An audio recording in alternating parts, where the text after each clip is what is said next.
محمد وحينو شيغay run cadaabka lagu galo iyo been khayr laga helo waliga ma maqashay run cadaabka lagu gala jirta runta cadaabka lagu gala waxa weeyaan qof baa war cid kale ka sheegay olu wax ka sheegay anna waan maqla warkii baan qaado ninkii laga sheegay aanu sheegay war hebel ninkaasi reer hebel buu xamanayo caynkaas buu lahaa ama hebel waanuu ku xamanayo maalin dhaweydun baan la soo fadhiisto waxaasu sheegay run baan sheegayaa ninkani waxan wuu sheegay laakiin anigu nammaan baan hay qataat dad isku diraanahay nabi maxamedna wuxuu leeyahay laa yadkhulu ljannata nammaamun riwaayadda kalena laa yadkhulu ljannata qataatun jannada ma gala buu nebigu yidhi diradiraaluhu diradiraalaha saadiqaahi janno ma galo warka aad ogtay inuu laba qabiil isku jebinayo ama laba nin isku jebinayo ama laba urur isku jebinayo lama sheego lama faafiyo xumaha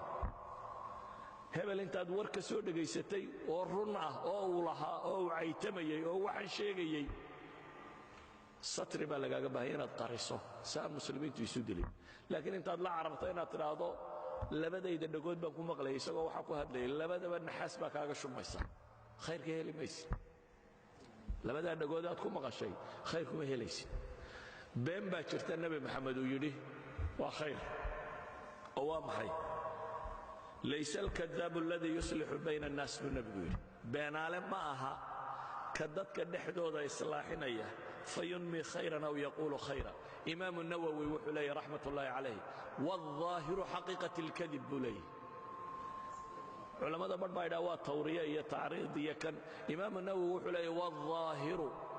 xadiidkan muuqaalkiisa waxaa daahira xaqiiqatu alkadib in loo jeeday laba reer baad heshiisiinaysay laba qof baad heshiisiinaysay kani war aanu kuu sheegin ama in yar uu kaaga sheego aad yaro balballaadhisay oo aad rabtidka kale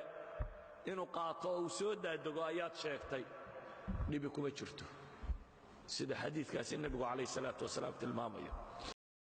هدى الله درب لأفضال منزل أهلا أهلا أهلا بكل الصحاب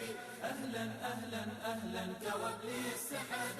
أهلا أهلا أهلا بكل الصحاب أهلا أهلا أهلا كوابل السحاب سلام عليكم سلام عليكم